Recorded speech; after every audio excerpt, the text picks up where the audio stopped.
خطوات الشيطان إنه لكم عدو مبين صدق الله مولانا العظيم وصدق رسول النبي الكريم আল্লাহ পাকের বান্দা জনাব মুহাম্মদ রাসূলুল্লাহ সাল্লাল্লাহু আলাইহি ওয়াসাল্লামের উম্মতগণ, আল্লাহ পাক রব্বুল আলামিন আপনাকে আমাকে এই ফিতনা ফাসাদের জমানায় যখন তাম দুনিয়ার থেকে ইসলাম মুসলমানদেরকে মিটিয়ে দেওয়ার ষড়যন্ত্র চলতেছে, তাম দুনিয়ার মধ্যে ইসলাম মুসলমান থাকবে কি থাকবে না এই প্রশ্নের সৃষ্টি হয়েছে। যে জমানায় মানুষ নেকের কাজ ছাড়তেছে, গুনার কাজ ধরতেছে, শুধু গুনার কাজ ধরেই না বরং গুনার কাজে প্রতিযোগিতা শুরু করছে, কে কার আগে জাহান্নামে যাবে। সবাই বলি না আউযুবিল্লাহ। যে জমানায় মানুষ নেকের কাজে আশ্চর্য হয়, গুনার কাজে স্বাভাবিক থাকে, যে জমানায় মুসলমান ইসলামকে পছন্দ করে না, মুসলমান ইসলামকে পছন্দ করে না বরং নামধারী মুসলমান ইসলামের সবচেয়ে বড় দুশ্মন হয়ে গেছে, সেই মুহূর্তে আল্লাহ পাক রব্বুল আলামিন আপনাকে আমাকে কোরআন ও হাদিসের মাজলিস, আলেম ওলামা, মুমিন মুত্তাকিন, জাকিরিন শাকিরিনদের গুরুত্বপূর্ণ এক দামি মাজলিসে আসার, বসার, বলা, শোনার তৌফিক আল্লাহ পাক দান করছেন। এর জন্য শুকরিয়া তান সবাই বলে আলহামদুলিল্লাহ। এই মাজলিস অনেক গুরুত্বপূর্ণ, অনেক দামি।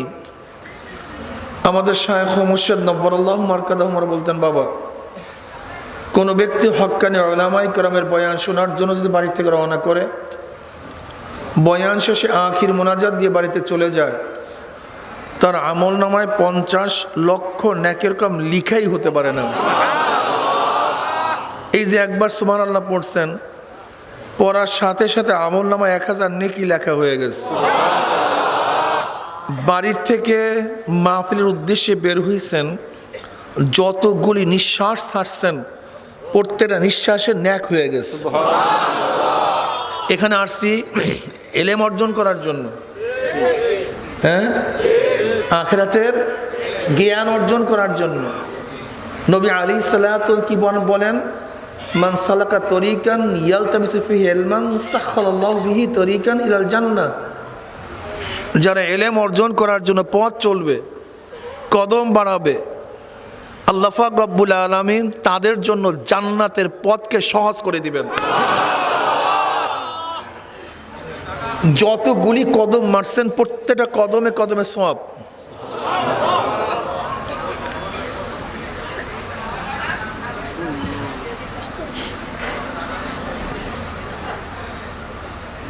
যতক্ষণ বসা থাকবেন এলেমের মারকাজের মধ্যে, এই মাজলিস অনেক গুরুত্বপূর্ণ, অনেক দামি।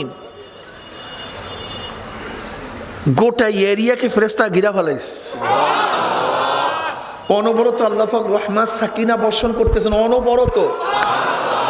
যতক্ষণ বসা থাকবেন রহমাতে ঘেরা থাকবেন, শান্তি বর্ষিত হইতে থাকবে। যতক্ষণ থাকবেন ততক্ষণ আল্লাহ পাক আপনাকে আমাকে নিয়ে ফেরেশতাদের মধ্যে আলোচনাও করতেছেন।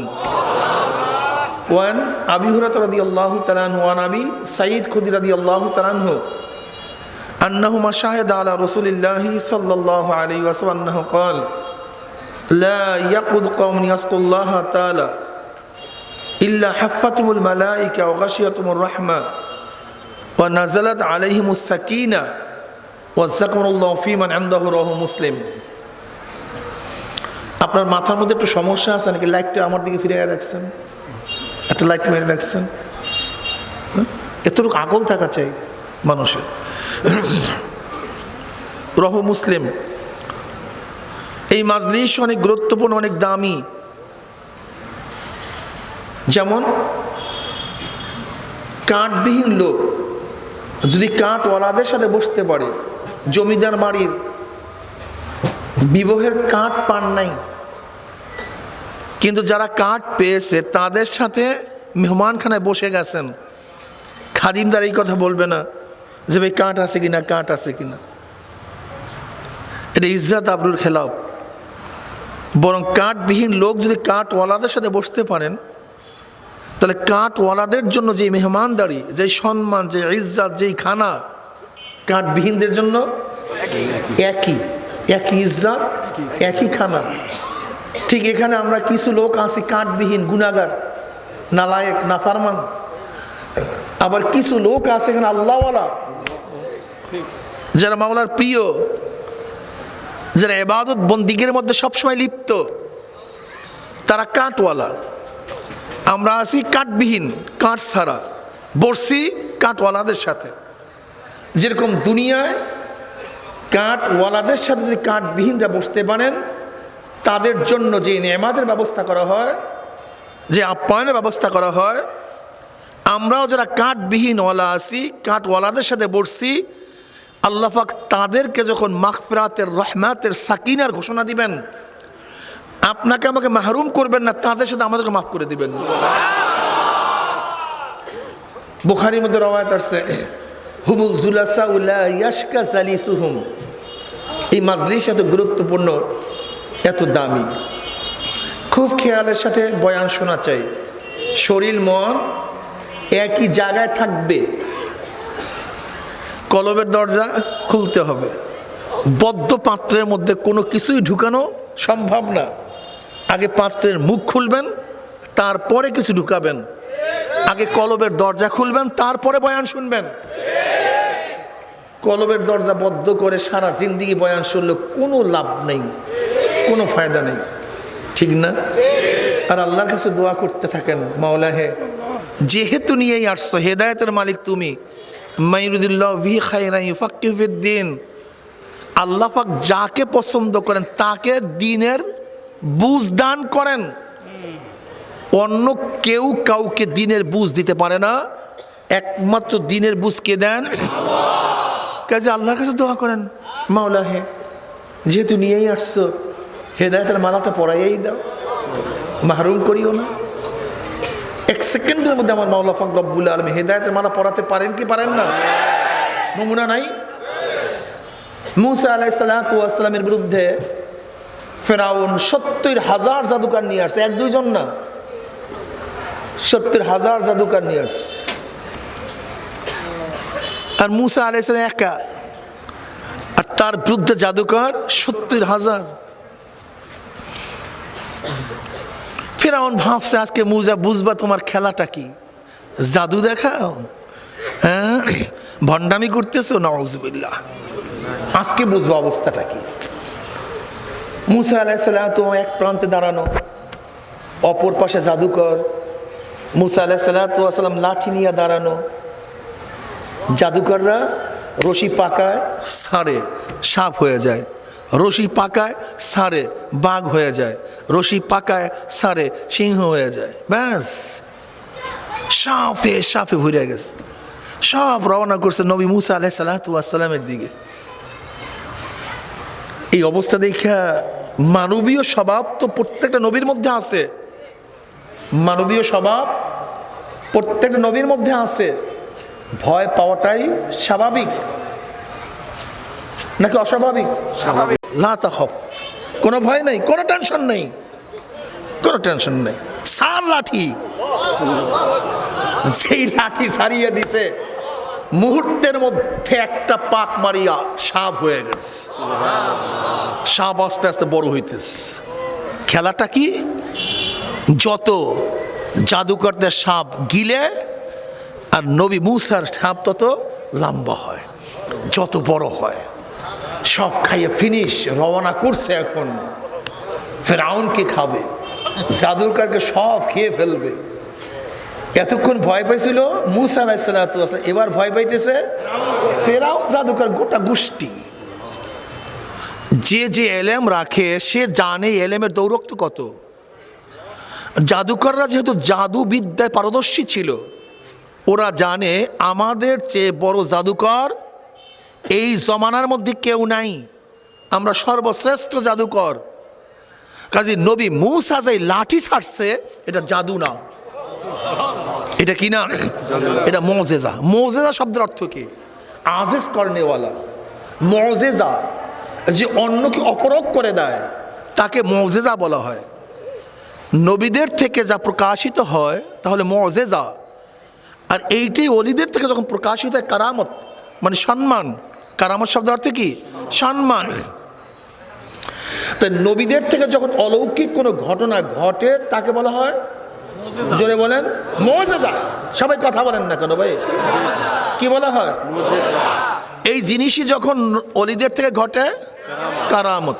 কারামত শোনেন, আর কারামত মুজিজা এটা নবী বা ওলি নিজের এখতিয়ারিন দিন না, ইচ্ছাধীন না। নবী এবং ওলি ইচ্ছা করলেই মুজিজা দেখাবে, কারামত দেখাবে, এটা পারবে না। এই মুজিজা কার ইচ্ছাধীন?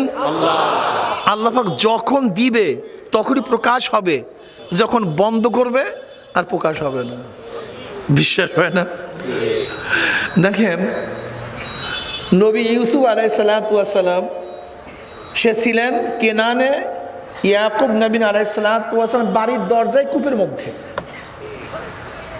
নাকি? কিন্তু তার ঘেরান পায় নাই। কিন্তু মিশর থেকে যখন নবী ইউসুফ আলাইহিস সালাম জামা দিছে, অমনি ইয়াকুব আলাইহিস সালাম কি বলতেছে? আমি ইউসুফের ঘেরান পাইতেছি। এখন বেঈমানরা কি বলবে? বেঈমানরা বলবে, দেখো ফাইজলামের জায়গা পায় না। বাড়ির দরজা ইউসুফ সশরীরে ছিল, তখন ঘেরান পায় নাই, আর মিশরের মধ্যে জামা দিছে তার ঘেরান পাইছে, ফাইজলামের জায়গা পায় না। কি মারাত্মক ব্যাপার না? মারাত্মক প্রশ্ন না? যে বাড়ির দরজায় ঘেরান পায় না, মিশরের জামার ঘেরান পাইলে কিভাবে? হ্যাঁ, এর নামই মুজিজা। শোনেন, মুজিজা কারামতের অবস্থাটা কেমন? বিজলির মতো। যখন বিজলি আকাশে চমকায় তখন জমিনের সূর্য দেখা যায়, কিন্তু বিজলি যখন বন্ধ হয়ে যায় হাতের পশমও দেখা যায় না, নাকি? বিজলি যখন বন্ধ হয়ে যায় কিছুই দেখা যায়, হাতের পশমও দেখা যায়, কিছুই দেখা যায়। কিন্তু যখন চমকায় একেবারে বালু দেখা যায়, স্পষ্ট ক্লিয়ার। ঠিক যখন নবীদের উপর মুজিজা আসে গোটা দুনিয়া তাদের কাছে স্পষ্ট হয়ে যায়, কিন্তু যখন না আসে গোটা দুনিয়া অন্ধকার হয়ে যায়। বুঝেন? হযরত নবী ইয়াকুব আলাইহিস সালামের উপর তখন মুজিজা আসে নাই, এর জন্য বাড়ির দরজার ইউসুফের ঘেরান পান নাই। কিন্তু আল্লাহ পাক রব্বুল আলামিন যখন উন্মোচন করিয়া দিয়েছে, ইরাকের ঘেরান তার নাকের মধ্যে চলে আসছে। এইটাই খেলা, এইটাই খেলা। হযরত নবী আলাইহিস সালাম কিয়ামত পর্যন্ত কি হবে এরকম হাজার ঘটনা তিনি বলছেন কি বলেন নাই? অত তাকে যে বিষ খাওয়াইয়া দিছে সে জানে না। আজীব ব্যাপার, হিসাবটা বুঝেন নেই। নবী আলাইহিস সালাম বলছেন বদরের ময়দানে ডাক দিয়া দিয়া যে কে কোন জায়গায় মারা যাবে, অথচ বীরে মাউনার মধ্যে 70 জন হাফেজ শহীদ হয়ে গেল, নিজেই পাঠাইলেন, তখন বুঝলেন না কেন? বুঝেননি? অর্থাৎ আল্লাহ পাক রব্বুল আলামিন যখন দ্বারকে উন্মোচন করিয়া দেন, যখন দরজা উন্মোচন করিয়া দেন সব ফাঁকা দেখে, যখন কপাট বন্ধ করে দেয় সব অন্ধকার দেখে। এর জন্য আমরা অনেকেই হেরফের করিয়া ফেলাই। আল্লাহ ওয়ালারাও অনেক সময় তাদের থেকে, আল্লাহ ওয়ালাদের থেকে অনেক সময় কারামত প্রকাশিত হয়, কিন্তু নিজের ইচ্ছায় না। আল্লাহ পাক যখন ইচ্ছা করেন তখন তাদের থেকে কারামত প্রকাশিত হয়। কি কথা ঠিক না? তাহলে জাদুকররা তো জানে যে আমাদের চেয়ে বড় জাদুকর কেউ নাই, কিন্তু নবী মূসা যে লাঠি ছাড়ছে, সেই লাঠির যে অবস্থা, এটা তো কোনো জাদু হতে পারে না। এটা কোনো জাদু হতে পারে না। নিশ্চয়ই ইনি আল্লাহর নবী, ইনি আল্লাহর কারবার শেষ, সাথে সাথে ঈমান নিয়ে আসছে, আমানতু বিরব্বি মূসা ওয়া হারুন। এবার ফিরআউন ক্ষিপ্ত হয়ে গেছে, আমি আনছি মূসার বিরুদ্ধে লড়াই করার জন্য, আর তুই তাদের উপর ঈমান আনছস, তার উপর ঈমান আনছস, আজকে আর রাখবো না। ডাইন হাত বাম পাও কেটে দিস। এরপরে শুলের মধ্যে চড়াইয়া দিস। কিন্তু জাদুকররা কি বলতেছে, যত মারো, যত কাটো, যত শুলে চড়াও না কেন, বেঈমান আর হব না, ইমান আনছি তো আনছি, আর ছাড়বো না। সেকেন্ডের মধ্যে হেদায়েতের মালিক কে? সেকেন্ডের মধ্যে। এতক্ষণ ছিল জাদুকর, জাহান্নামের কিট, জাহান্নামের বয়লারের কিট, জাহান্নামের কয়লা। মুহূর্তের মধ্যে আল্লাহ পাক হেদায়েতের মালা পরাইয়া দিছে, এখন জান্নাতের মেহমান হয়ে গেছে। হেদায়েতের মালিক কে? অন্য কেউ না, অন্য কেউ না, আল্লাহ। এর জন্য বারবার বারবার আল্লাহর কাছে হেদায়েত চাইতে হয়। নবী মুসা আলাইহিস সালাতু ওয়াস সালাম আল্লাহর কাছে বললেন, মাওলা হে, তুমি পাঠাইছো ফিরআউনকে হেদায়েত করার জন্য। কাকে দাওয়াত দেওয়ার জন্য মুসাকে পাঠাইছ? তুমি তাকে হেদায়েত দিলা না, কিন্তু জাদুকরকে হেদায়েত দিলা কেন? বিরাট প্রশ্ন।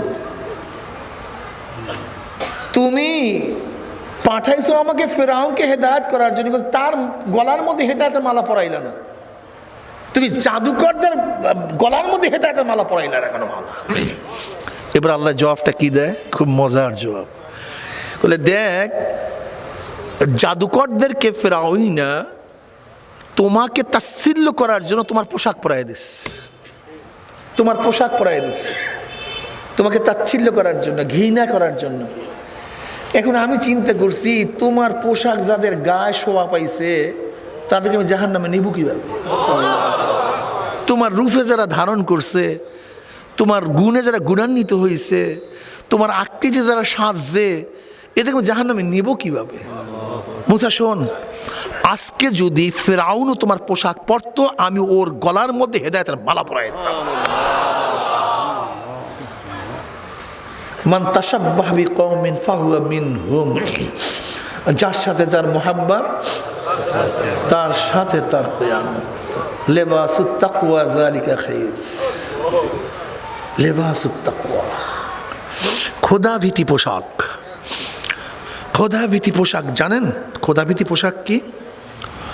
যেমন এক ব্যক্তি প্যান্ট শার্ট পরছে, টাই পরছে, তার জন্য কি সিনেমায় যাইতে কোনো বাধা আছে? কিন্তু আপনি টুপি, লম্বা জামা গায়ে দিয়ে সিনেমায় যাইতে, কারণ কি? লিবাসুত তাকওয়া। এই সিনেমায় যাইতে আপনার পোশাক বাধা দিস। কি কথা বলেন না কেন?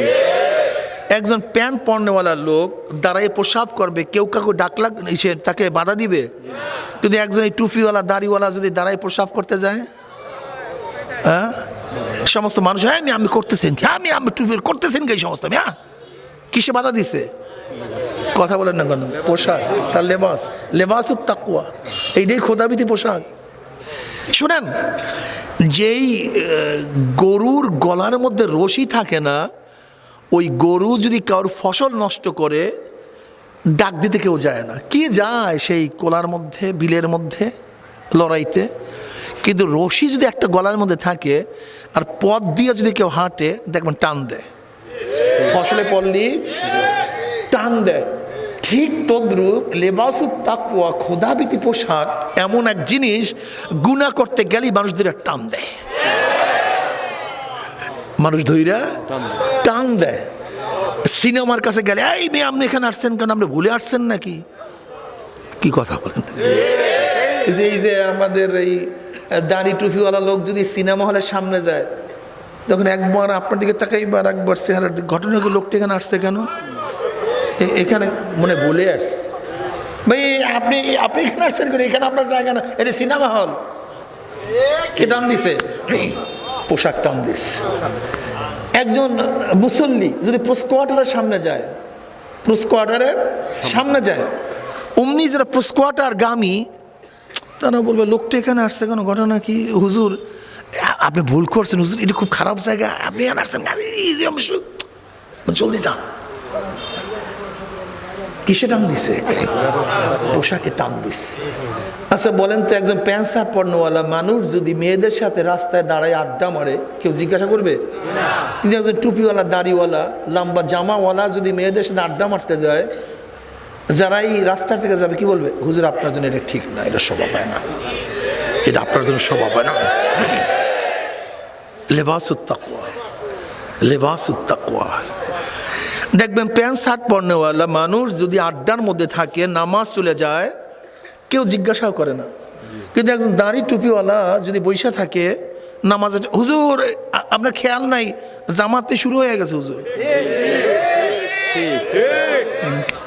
লেবাসুত তাকওয়া, আল্লাহু আকবার। বুঝেন কি মজা? ইসলাম বুঝলাম না। তুমি ভাবতেছো লেবাসটা কিছু না, কিন্তু লেবাস এমন একটা জিনিস হাজারো গুনার থেকে ফিরাইয়া দেয়, হাজারো নেকের মধ্যে তোমাকে ঢুকাইয়া দেয়, হাজারো নেকের মধ্যে ঢুকাইয়া দেয়। ভাই চলেন, আজকে যে মাহফিল আছে চলেন, আজকে যখন ওয়াজ আছে চলেন, আজকে যে হালকা জিকির আছে চলেন। লেবাস, এই লেবাস তোমাকে গুনার থেকে ফিরাইয়া নেকের কাছে উৎসাহিত করে, ঠিক না? তোমার আমার লেবাসের কোনো গুরুত্ব নাই, কিন্তু অন্যান্য বিধর্মীদের নিশ্চিত লেবাসের প্রতি গুরুত্ব আছে, বিশ্বাস হয় না? দেখো আমাদের দেশের উকিল গাউন পরে, গাউন টাই পরে, জজেরা। গাউন কাদের পোশাক জানো? আরে খ্রিস্টানদের পাদ্রীদের পোশাক। খ্রিস্টান এটা ধর্মী, ডাইরেক্ট ধর্মীয় পোশাক। এই আমাদের ওই বেঞ্চ অফিসার সাহেব আছে, সভাপতি সাহেব, গাউন এটা ডাইরেক্ট পাদ্রীদের, ধর্মগুরুদের, ধর্মযাজকদের পোশাক। ব্রিটিশ দেখেন, ব্রিটিশ দেখেন, তাদের ঠিকই সেন্স ঠিক আছে, কিন্তু মুসলমানের গোষ্ঠীর সেন্স ঠিক নেই, মুসলমানের সেন্স ঠিক নাই। আচ্ছা বলেন তো, আইনের সাথে, ওকালাতির সাথে, বিচারের সাথে এই গাউনের টাইয়ের কি সম্পর্ক? কোনো সম্পর্ক নাই। অথচ ব্রিটিশ ল করছে, ল আইন, প্রত্যেকটা উকিলকে গাউন পরতে হবে, টাই থাকতে হবে, এবং জজ যখন জাজমেন্ট দিবে তখন তার গায়ে গাউন থাকতে হবে, এখানে টাই থাকতে হবে জাজমেন্ট দিতে গেলে। বুঝেন? লর্ড মানে কি? আল্লাহ। লর্ড মানে আল্লাহ, খোদা, লর্ড। দেখবেন হাইকোর্টের সামনে একজন উকিল বারবার my lord, my lord, my lord.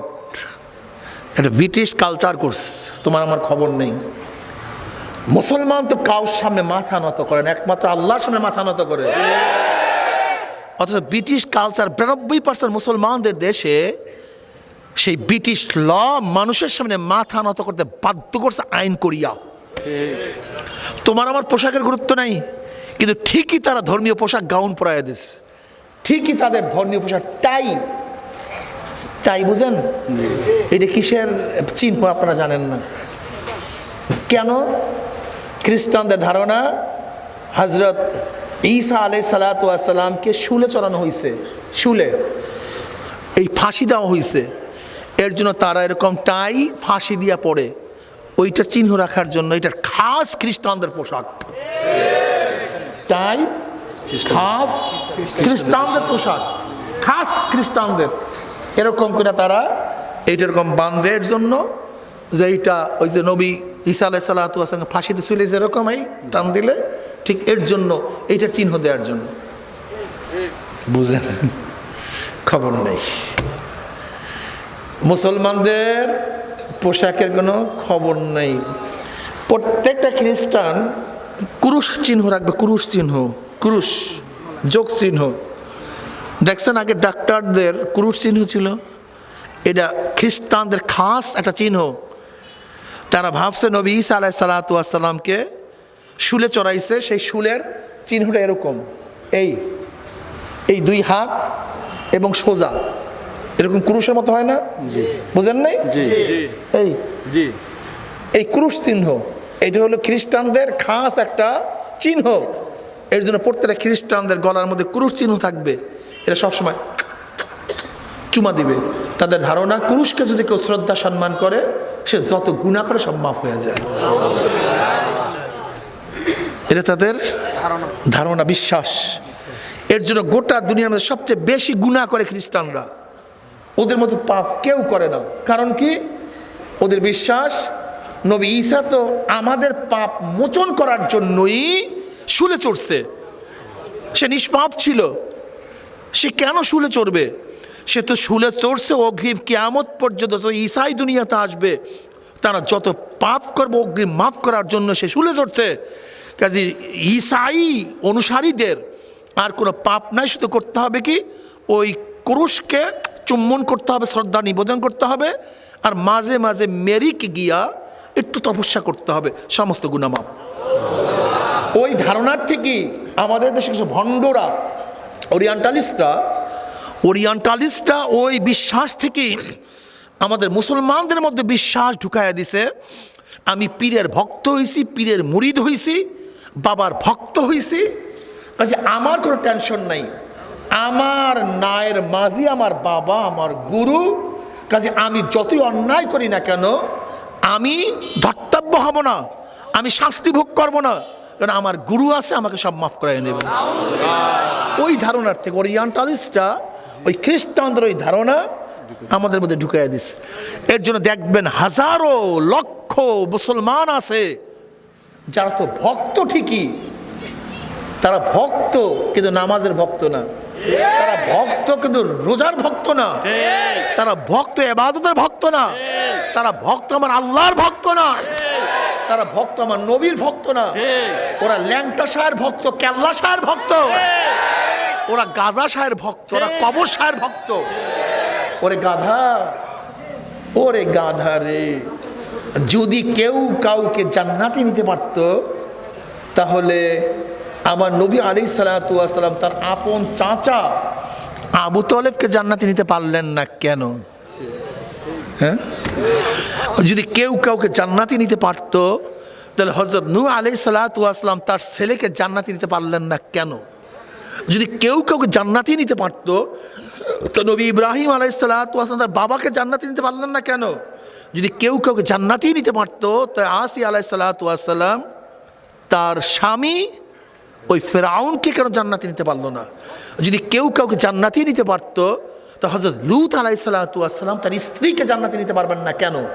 কারণটা কি? যদি কেউ জান্নাতে নিতে পারতো তো ইকরামা রাদিয়াল্লাহু তাআলা তার বাবা আবু জাহেলকে জান্নাতে নিতে পারবেন না কেন?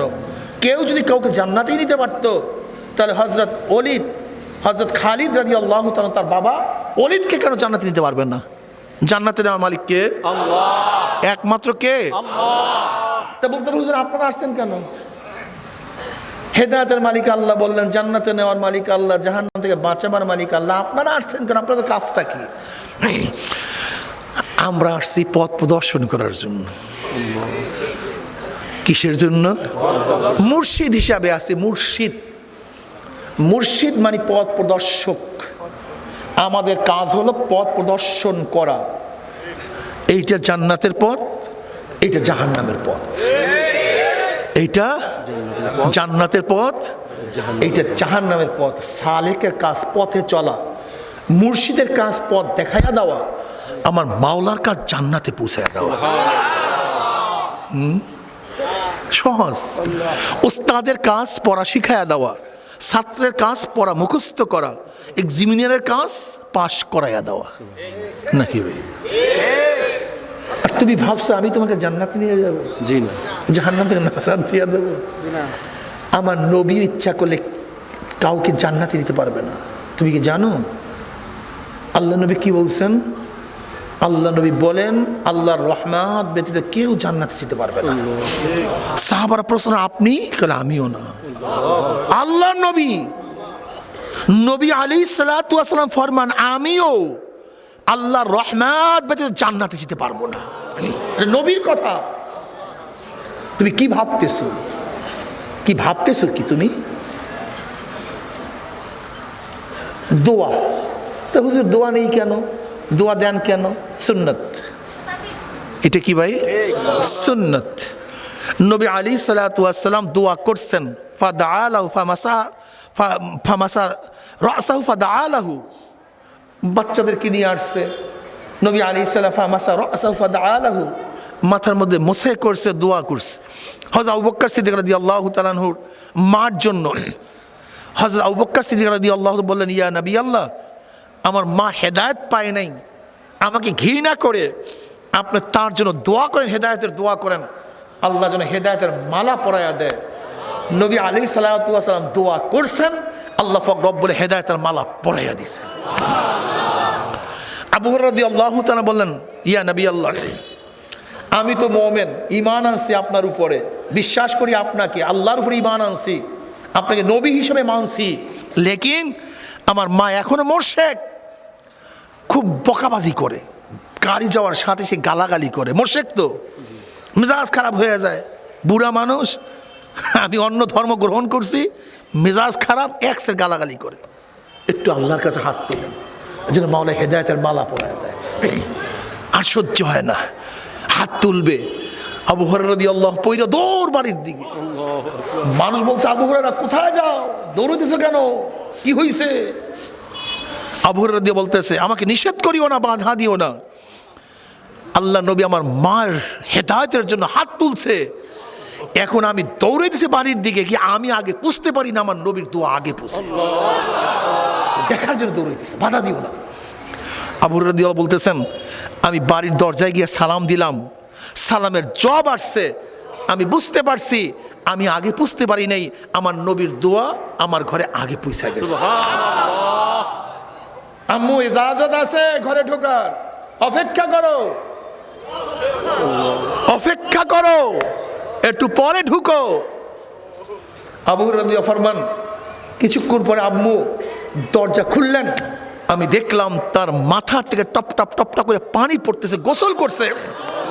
আবু হুরায়রা, আমি ছিলাম নাপাক, মুশরিক, আমাকে কলেমা পড়াও, আমি দ্বীন গ্রহণ করব। মুসলিম শরীফের মধ্যে হাদিস আসছে, হযরত নবী আলাইহিস সালাতু ওয়াস সালাম ওমর ইবনে খাত্তাবকে বলতেছেন, কাকে? ওমর ইবনে খাত্তাব রাদিয়াল্লাহু তাআলা আনহু, যিনি গোটা নবীদের পরে মর্যাদার দিক থেকে দ্বিতীয় স্থান অধিকার করছে। নবী আলাইহিস সালাতু ওয়াস সালাম বলেন, আমার পরে কেউ নবী হলে ওমর নবী হয়ে যেত। বুখারীর রাওয়ায়াত, বুখারীর মধ্যে রাওয়ায়াত আছে, নবী আলাইহিস সালাতু ওয়াস ওমরের ব্যাপারে বলেন, ওমর বোঝেও ঠিক, বলেও ঠিক, বুঝের মধ্যে কোনো ডিস্টার্ব নেই ওমরের, ঠিক বুঝ, বলাটাও ঠিক। যে ওমরকে নবী আলাইহিস সালাতু ওয়াস সালাম বারবার জান্নাতের সুসংবাদ প্রদান করেছেন, যে ওমর রাদিয়াল্লাহু অনুকূলে কোরআনের বহুত আয়াত নাজিল হয়ে গেছে, যে ওমরকে দেখলে শয়তান রাস্তা ছাড়িয়া পলাইয়া যাইতো, সে ওমরকে নবী কি বললেন, ওমর, ইয়ামানের ওয়াইস কুরুনির সাথে দেখা হয়, হেদায়েতের দোয়া করায়া নিও, মাগফিরাতের দোয়া করায়া নিও। মাগফিরাতের দোয়া এ সুন্নাত, এর জন্য দোয়া দেওয়া, দোয়া চাওয়া সুন্নাত হিসাবে করি, কিন্তু করলি না, যদি আল্লাহ পাক কবুল করেন তাহলে হবে, কবুল না করলে হবে না। কি কথা ঠিক না? আমাদের কাজ তালাশ করা, দেয়ার মালিক কে? আল্লাহ। এর জন্য দোয়া চাই, দোয়া করি সুন্নাত হিসাবে। আর দোয়া মুখল ইবাদত, দোয়া হলো সমস্ত ইবাদতের মূল। এর জন্য একজনে আর একজনকে দোয়া করা সুন্নাত, এর জন্য দোয়া করি, দোয়া চাই, মুরব্বীদের কাছে দোয়া চাই, সবার কাছে দোয়া চাই, যেন আল্লাহ পাক কবুল করে নেন। কথা ঠিক না? কিন্তু কবুল করার মালিক কে? মুখতারে কুল, একমাত্র আল্লাহ, একমাত্র আল্লাহ। নবী আলাইহিস সালাতু ওয়াস সালামকে কিয়ামতের ময়দানে আল্লাহ পাক মুখতারে কুল বানাবেন না, সমস্ত ক্ষমতার অধিকার তখন দিবেন না, বরং কি বল, ইসফাত শাফা, হ্যাঁ, এরপর রাসাক, মাথা উঠাও, তুমি আমাকে সুপারিশ করো, কিন্তু সুপারিশ কবুল করবো আমি। এই কথা বলেন নাই তোমার মনে যা চায় তাই করো, না, হ্যাঁ, মনে যা চায় তাই না, তখন মুখতারে কুল, ইখতিয়ার, ক্ষমতা আল্লাহর কাছে। কিন্তু নবী তুমি সুপারিশ করবা, তোমার কাজ সুপারিশ করা, আমার কাজ সুপারিশ কবুল করা। এর মধ্যে তো মজা মিয়া, এইটাই তো মজা। হ্যাঁ, বাচ্চার কাজ বাবার কাছে চাওয়া, বাবার কাজ বাচ্চাকে দেওয়া, এর মধ্যে তো মজা, মজাই তো এখানে। মালিকের কাজ দেওয়া, গোলামের কাজ চাওয়া, সাইলের কাজ চাওয়া, মাসউলের কাজ দেওয়া, এটির মধ্যে মজা। আমার মাওলার কাছে চাইবো, মাওলা আমাদেরকে দিবে, এইটির মধ্যে তো মজা।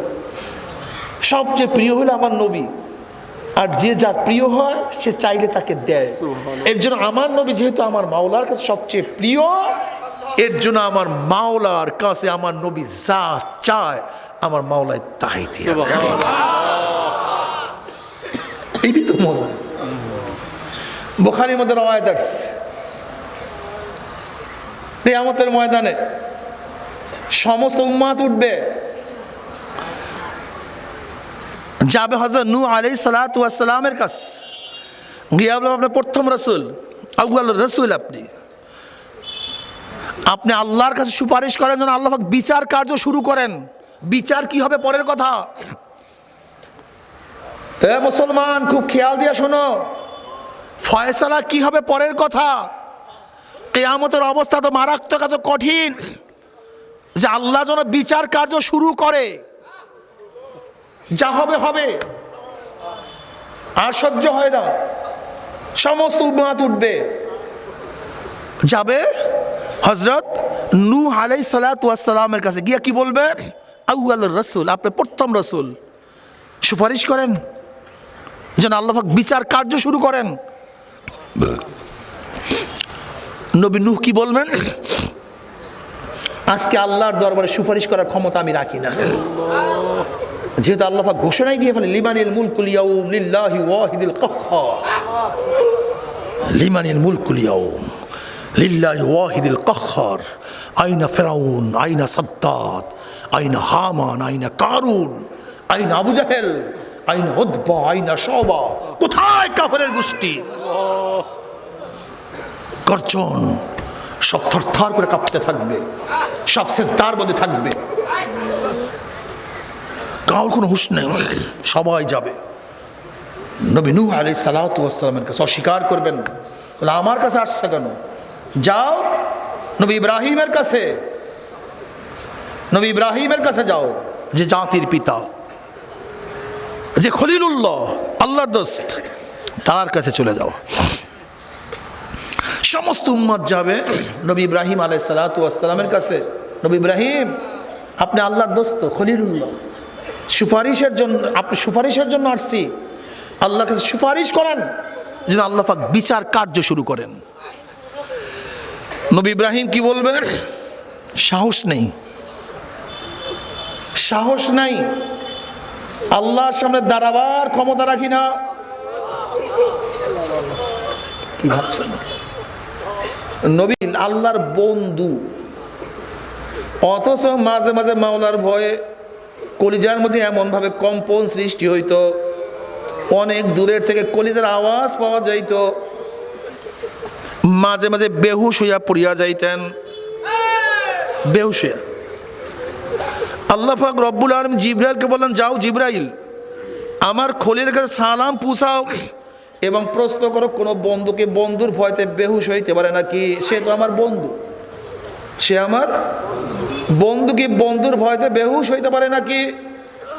নবী ইব্রাহিম আলাইহিস সালাতু ওয়াস সালাম বলেন, ভাই জিবরাইল, যখন আমার পদস্খলনের কথা মনে পড়ে, কিয়ামতের কথা মনে পড়ে, মিজানের কথা মনে পড়ে, পুলসিরাতের কথা মনে পড়ে, তখন মাওলার সাথে আমার কোনো সম্পর্ক আমি সব ভুলিয়া যাই, আমার কিছুই মনে থাকে না।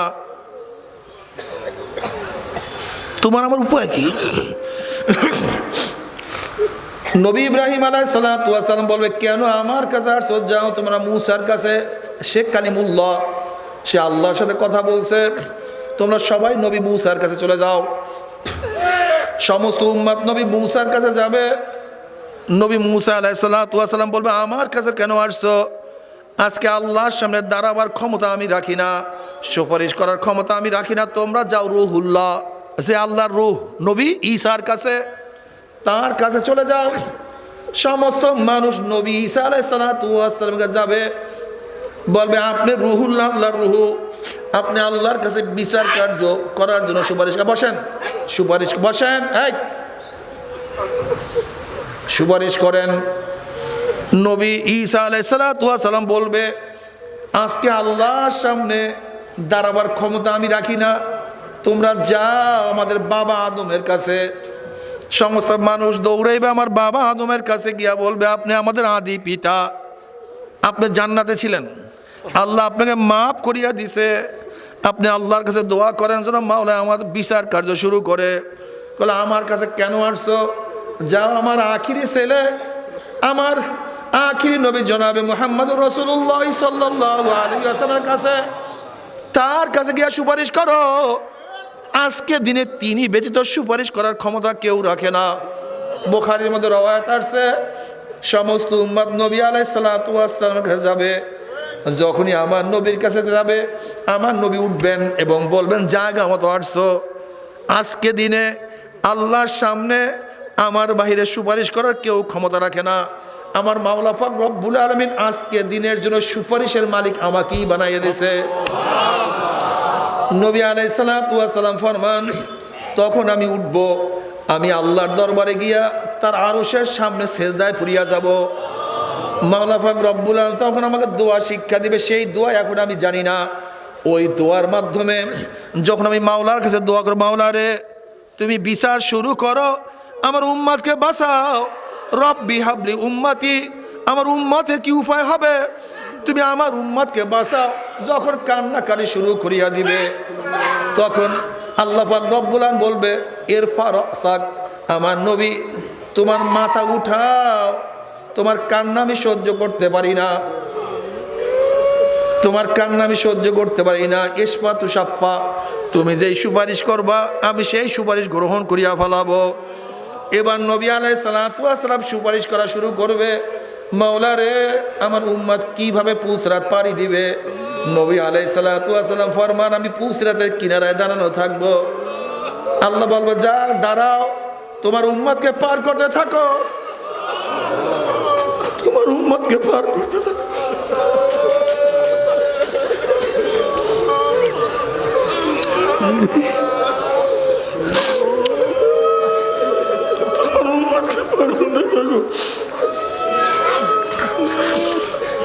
নবী আলাইহিস সালাতু ওয়াস সালাম ফরমান, আমি পুসরাতের কিনারে দাঁড়ায় থাকবো।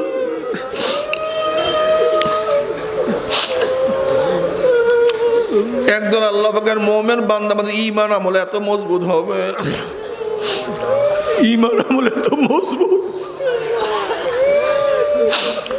ঈমান আমলে এত শক্তিশালী হবে, যেরকম আসমানে আকাশের মধ্যে বিজলি চমকাবার সাথে সাথে তার আলো দুনিয়াতে পৌঁছিয়া যায়। একদল আল্লাহ পাকের মুমিন বান্দা ঈমান আমলে এত মজবুত হবে, এক সেকেন্ডের মধ্যে পুসরাত পাড়ি দিয়ে আমার মাওলার জান্নাতে চলিয়া যাবে। আল্লাহ আল্লাহ তুমি কবুল করে দিও।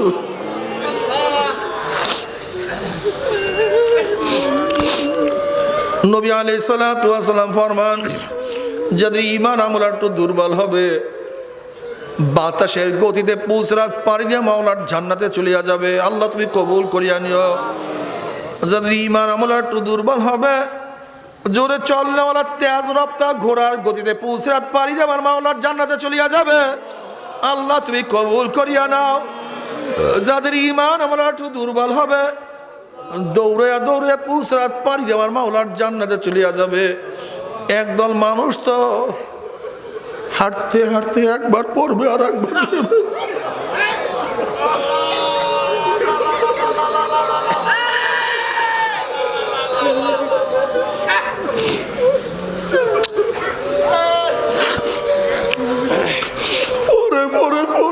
পরে না কোন রকমে পুসরাত পাড়ি দিয়ে মাওলার জান্নাতে চলে গেল। আমার যুবক বাবারা, এই স্কুল ইউনিভার্সিটির বাবারা, ধনী বাবারা, গরিব বাবারা, কোথায় রওনা করছো? নবী আলাইহিস সালাতু ওয়াস সালাম ফরমান, আহা একদল মানুষ যাদের ঈমানের মজবুতি নেই, আমলের মজবুতি নাই, কত বাবা দেখবে ছেলে পুসরাত পাড়ি দিয়ে মাওলার জান্নাতে চলিয়া গেছে, বাবা আটকা পড়িয়া গেছে। যেরকম নবী ইব্রাহিম আলাইহিস সালাতু ওয়াস সালাম, বাবা দেখবে তার ছেলে নবী ইব্রাহিম পুসরাত পাড়ি দিয়ে মাওলার জান্নাতে চলিয়া গেছে, তার বাবা আটকা পড়িয়া গেছে। কত ছেলে দেখবে বাবা চলিয়া গেছে, ছেলে আটকা পড়িয়া গেছে। যেরকম নবী নূহ আলাইহিস সালাতু ওয়াস সালাম সন্তান দেখবে তার ছেলে আটকা পড়িয়া গেছে, তার বাবা পুসরাত পাড়ি দিয়ে মাওলার জান্নাতে চলে গেছে। কত স্বামী দেখবে তার স্ত্রী চলিয়া গেছে, স্বামী বেচারা আটকা পড়িয়া গেছে। যেরকম ফেরাউন দেখবে তার স্ত্রী আসিয়া পুসরাত পাড়ি দিয়ে মাওলার জান্নাতে চলিয়া গেছে। কিন্তু ফেরাউন এত বড় বাদশা, এত ক্ষমতার অধিকারী, এত টাকা পয়সার মালিক, কিন্তু স্বামী বেচারা আটকা পড়িয়া গেছে। কত স্ত্রী দেখবে স্বামী চলিয়া গেছে, স্ত্রী আটকা পড়িয়া গেছে। যেরকম লূত আলাইহিস সালাতু ওয়াস সালাম স্ত্রী দেখবে তার স্বামী তো পুসরাত পাড়ি দিয়ে মাওলার জান্নাতে চলিয়া গেছে, স্ত্রী আটকা পড়িয়া গেছে। কত বড় লোক দেখবে তার পাশের বাড়ির গরিব আব্দুল্লাহ প্রতিদিন আছে, প্রতিদিন খাইছে, না খাইয়া ঘুমাইয়া গেছে, জামা ছিল না, কাপড় ছিল না, ঘর ছিল না, কিন্তু ইবাদত ছাড়তো না। সব সময় আমার মাওলার পাগল, কোথায় আমার মাওলা, কোথায় আমার মাওলা, কোথায় আমার মাওলাকে পাওয়া যাবে, সেখানে দৌড়াইতো, দুনিয়ার পিছনে ঘুরতো না।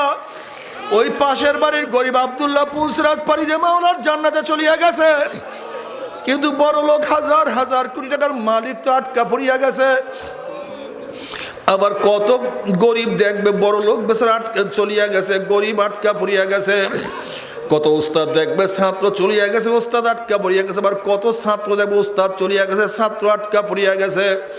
কত মুরিদ দেখবে পীর চলিয়া গেছে, মুরিদ আটকা পড়িয়া গেছে। আবার কত পীর দেখবে মুরিদ চলিয়া গেছে, পীর আটকা পড়িয়া গেছে। মুমিনদের পুসরাত পাড়ি দেখিয়া নাফরমানদের মনের মধ্যে আশা হবে আমরা পুসরাত পাড়ি দিতে পারবো। যখন ঈমান বিহীন আমল বিহীন হামাগুড়ি হাপ্পুর দিয়ে আস্তে আস্তে পুষাবে উঠবে, অমনি কাটিয়া কাটিয়া পিছলাইয়া পিছলাইয়া গুপ গুপ করে জাহান্নামের মধ্যে পড়িয়া যাবে। আর তোমরা সহজে জাহান্নাম থেকে উঠবে না। আল্লাহ আল্লাহ তুই আমাদের সবাইকে মাফ করিয়া দাও। বাবার জাহান্নামের মধ্যে কত বছর যাইতে থাকবে। নবী আলাইহিস সালাতু ওয়াস সালাম সাহাবায়ে কেরাম রিদওয়ানুল্লাহি তাআলা আলাইহিম আজমাইনদেরকে নিয়ে বসা, হঠাৎ তিনি একটা আওয়াজ পাইলেন। আল্লাহর হাবিব বলেন সাহাবারা জানো কিসের আওয়াজ? বলে আল্লাহ আল্লাহর রাসূল ভালো জানে। তখন নবী আলাইহিস সালাতু ওয়াস সালাম বলেন হে আমার সাহাবারা, 70 বছর আগে আল্লাহ পাক জাহান্নামের উপর থেকে একটা পাথর নিক্ষেপ করছিলেন। আজকে 70 বছর পরে সেই পাথর জাহান্নামের যে ঠেকছে তার আওয়াজ এই মাত্র তোমরা পাইছো। যখন জাহান্নামের উপর থেকে নাফরমানরা পড়িয়া যাবে, 70 বছর পর্যন্ত জাহান্নামে সে যাইতেই থাকবে, যাইতেই থাকবে, যাইতেই থাকবে, যাইতেই থাকবে।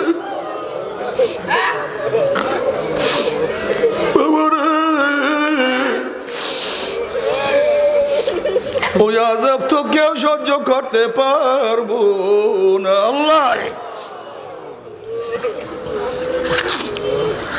বাবার একটা হাদিসের মধ্যে দেখলাম নবী আলাইহিস সালাতু ওয়াস সালাম ফরমান কিয়ামতের ময়দানে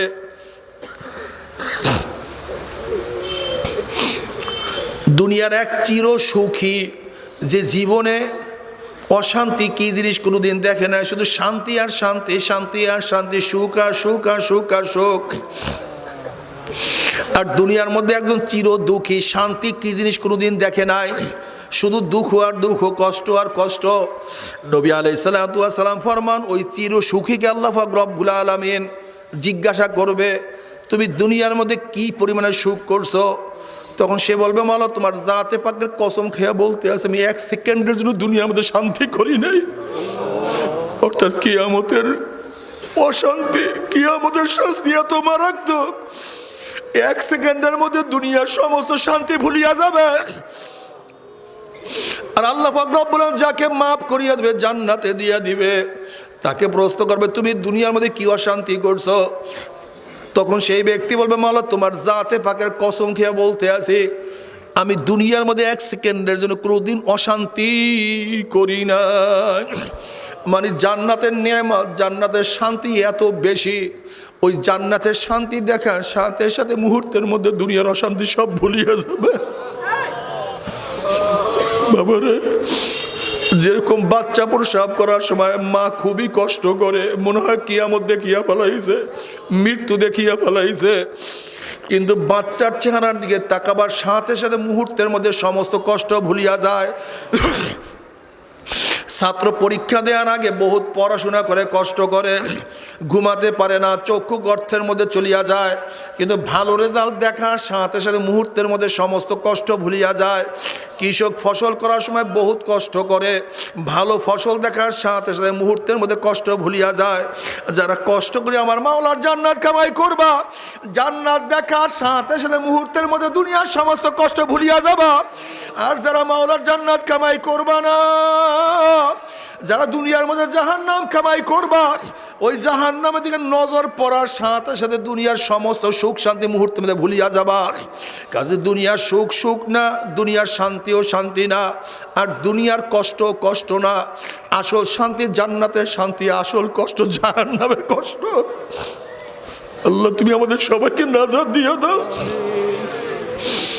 বাবা তুমি কি জানো জাহান্নামের আগুন কত মারাত্মক আগুন? আবু হুরায়রা রাদিয়াল্লাহু তাআলা রওয়ায়াত আছে, তিরমিজির মধ্যে রওয়ায়াত আছে, নবী আলাইহিস সালাতু ওয়াস সালাম ফরমান, আল্লাহ পাক রব্বুল আলামিন ফেরেশতারে যেই নাফরমানকে এত নেয়ামত আমি ভোগ করাইছি, আমার এত নেয়ামত খাইয়া লইয়া যারা আমার হুকুম মানে নাই, ওদের জন্য জাহান্নামের আগুন তেজ করতে থাকো। 1000 বছর পর্যন্ত জাহান্নামের আগুন তেজ করতে করতে করতে করতে হাত্তা বিয়াদ্দাত, জাহান্নামের আগুন সাদা দুধের মতো সাদা হয়ে গেছে। আল্লাহ পাক বলতে আছে ফেরেশতারা হবে না, যেই নাফরমানকে এত নেয়ামত আমি ভোগ করাইছি, একটা জেতা মাছ উঠে পাঁচার মাসে পাঁচারের চলে মাছটা ব্যাকা হয়ে গেছে, খা বন্ধক আমি তোদের জন্যই হালাল করছি। একটা মুরগি জবাই দিয়া ফেলেছে, মুরগিটা কত লাফালাফি করছে, খা বন্ধক আমি তোদের জন্যই হালাল করছি। একটা গরু বান্ধিয়া জবাই দিয়া ফেলেছে, গরুটা কত লাত্তালাত্তি করছে, খা বন্ধক আমি তোদের জন্যই হালাল করছি। আমার এত নেয়ামত খাইয়া লাগে যারা আমার হুকুম মানে নাই, ওদেরকে আগুনে হবে না, আগুনকে আবারও জ্বালাইতে থাকো, আবারও 1000 বছর মধ্যে আগুন জ্বালাইতে জ্বালাইতে জ্বালাইতে জ্বালাইতে হাত্তা আহমাররাত, জাহান্নামের আগুন রক্তের মতো লাল হইয়া গেছে, শো শো শো শো আওয়াজ করা শুরু করিয়া দিছে। আল্লাহ পাক বলছে হবে না, আগুনে হবে না। আমার এত নিয়ামত ভোগ করিয়াছে আমার হুকুম মানে নাই, ওদেরকে আগুনে হবে না, আগুনকে আবারও জ্বালাইতে থাকো, আবার 1000 বছর পর্যন্ত আগুন জ্বালাইতে জ্বালাইতে জ্বালাইতে জ্বালাইতে হাত্তা সুয়াদ্দাত কা মুসলিমাতি সাউদা, জাহান্নামের আগুন আমাবস্যার মতো অন্ধকার কালো, অন্ধকার কালো হয়ে গেছে। এক একটা জাহান্নাম আর এক একটা জাহান্নামকে খাইয়া ফেলাইতে আছে। 1 মাইল 2 মাইল উঁচা হইয়া জাহান্নামের আগুন শো শো আওয়াজ করতে আছে। বাবা সহ্য করতে পারবি? ওই জাহান্নামের 1 সেকেন্ড আযাব কেউ তো সহ্য করতে পারবো না। আল্লাহ আল্লাহ তুই আমাদের সবাইকে মাফ করিয়া দাও। হে আমার স্কুলের ছাত্র বাবারা, এ আমার কলেজের ছাত্র বাবারা, তুমি কি দেখো নাই কত স্কুলের ছাত্র আমার মাওলার পাগল হয়ে গেছে, তুমি কেন পারবা না? এ আমার কলেজের ছাত্র বাবারা, তুমি কি দেখো নাই কত কলেজ ইউনিভার্সিটির ছাত্র আমার মাওলার পাগল, তুমি কেন পারবা না? তুমি তো 10-এ পড়ো, তুমি কি দেখো নাই 9-এর কত ছেলের আমার মাওলার পাগল? তুমি তো 9-এ পড়ো, তুমি কি দেখো না 8-এর কত ছেলের আমার মাওলার পাগল? হে বাবা, তোমার সন্তান আমার মাওলার পাগল, তুমি বাবা হইয়া কেন পারবা না? হে দাদা, হে নানা, তোমার নাতিও তোমার মাওলার পথ ধরছে, তুমি এখনো কেন ধরবা না? তোমার নাতিও আমার মাওলার পথ ধরছে, তুমি কেন নানা দাদা হইয়া পারবা না? হে অসুস্থ, তোমার সে কত অসুস্থ মানুষ আমার মাওলার পাগল, তুমি কেন পারবা না? এ ধনী, তোমার চেয়ে কত ধনী আমার মাওলার পাগল, তুমি কেন পারবা না? হে আমার মা বোনেরা, তোমার চেয়ে কত মহিলার আমার মাওলার পাগল, তুমি কেন পারবা না? আমার মাওলার কাছে কোনো কৈফিয়ত চলবে না। আল্লাহ আল্লাহ তুমি আমাদের সবাইকে হেদায়েত দিয়া দাও। তবে মুমিন মুসলমান বলতে সবাই মনে চায় গুনার থেকে ফিরিয়া না কামল করিয়া মাওলার জান্নাতে কিন্তু সবাইরই যাইতে মনে চায়। গুনাহ নিয়া মাওলার জাহান্নামে কাউরি কিন্তু যাইতে মনে চায় না। কিন্তু কেনই বা আমরা নেক আমল করতে পারি না, কেনই বা গুনার কাম ছাড়তে পারি না? এর মূল কারণ হলো আপনার এবং আমার পিছনে নফস এবং শয়তান লাগিয়া রয়েছে। এই নফস এবং শয়তান থেকে ফেরার জন্য যে কোনো একজন হক্কানি আল্লাহর ওলির হাতে হাত দিতে হবে রে বাবা। খবরদার, বর্তমান জমানায় পীর মুরিদের ভেজাল, শিরক, বিদআত, হিংসা, হাসাদে পরিণত হয়ে গেছে। সমস্ত আল্লাহর ওলির একমত যেই পীরের 5 জন মুরিদের মধ্যে কম পক্ষে 3 জনকে দেখবা আলহামদুলিল্লাহ সুন্নাত মাহফিক আমল আকলাক মজবুত হয়ে যাইতে আছে, গুনার কাম ছাড়তে আছে, নেকের আমল ধরতে আছে, কলব নরম হইয়া চোখে পানি আসতে আছে। বৃক্ষতর নাম কি, ফলে পরিচয়। আমি চরমুনাই বুঝি না, চরমুনার দাওয়াত প্রশংসা প্রচার প্রসার করার জন্য আসেনি রে বাবা। চরমুনাই যাওয়ার তোমার কোনো দরকার নাই, কোনো দরকার নাই, কোনো দরকার নাই। তুমি যার কাছে গিয়া পারো গুনার কাম সারো, নেকের আমল ধরো, কলব নরম করিয়া চোখে পানি নিয়া মাওলার কবরে যাইও। যেরকম দুনিয়ার ঘরে আগুন লাগলে পানি ছাড়া নিবানো যায় না, ঠিক তদ্রুপ তোমার এবং আমার গুনার দ্বারা যে জাহান্নামের আগুন জ্বলিয়া রইছে, চোখের পানি ওসারা কিন্তু জাহান্নামের আগুন নিবানো সম্ভব না। কাজী বাবা আমার জন্য দোয়া চাই, আমিও দোয়া করি, সবাই সবার জন্য প্রাণ খুলিয়া দোয়া করো যেন কিয়ামতের ময়দানে গলাগলি বাঁধিয়া মাওলা একসাথে জান্নাতে যাওয়ার তৌফিক দিয়া দেয়। আল্লাহুম্মা আমিন, আল্লাহুম্মা আমিন। ও আমার পর্দালে মা বোনেরা, ও আমার পর্দালে মা বোনেরা, 2 হাত তুলিয়া মাওলার দরবারে কান্দো আর মাওলার কাছে মাপ চাও। কান্না না আসলে মনের বোঝরে মন একদিন এই ঘরের দরজা দিয়ে নতুন বউ হইয়া উঠছিল রে মন। কত মেয়ে লোকে শরবত খাওয়াইছে, কত মেয়ে লোকে বাতাস করছে, আবার একদিন এই ঘরের দুয়ার দিয়া মরা লাশ হইয়া বাইর হব। ছেলে কানবে মামা করে, মেয়ে কানবে মামা করে, ওরে মন জবাব তো আর দিব না। আল্লাহ আল্লাহ কত আলেম ওলামাদেরকে নিয়ে হাত তুললাম রে মাওলা। আল্লাহ কত সাদা দাড়িওয়ালা ভাইদেরকে নিয়ে হাত তুললাম রে মাওলা। আল্লাহ কত বেগুনার নাবালেক তালবি আলিম ভাইদেরকে নিয়ে হাত তুললাম রে মাওলা। আল্লাহ কত জাকিরিন শাকিরিন তোমার কাজ কাজ বন্দাদেরকে নিয়ে হাত তুললাম রে মাওলা।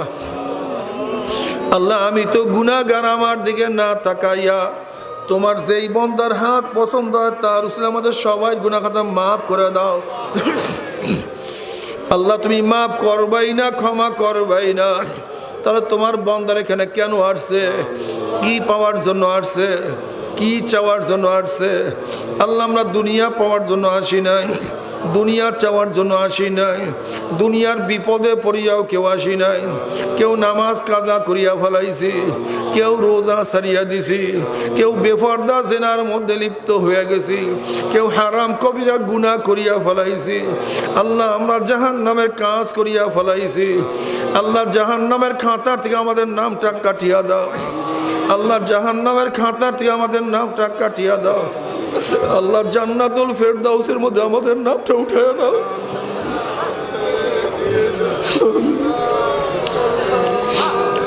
আল্লাহ সন্তান অন্যায় করে বাবার কাছে মাপ না পাইলে মার কাছে মাপ পাওয়ার আশা করে, ভিক্ষুক এক দরজায় ভিক্ষা না পাইলে অন্য দরজায় ভিক্ষা পাওয়ার আশা করে। আমরা তোমার দুয়ারের ভিক্ষু,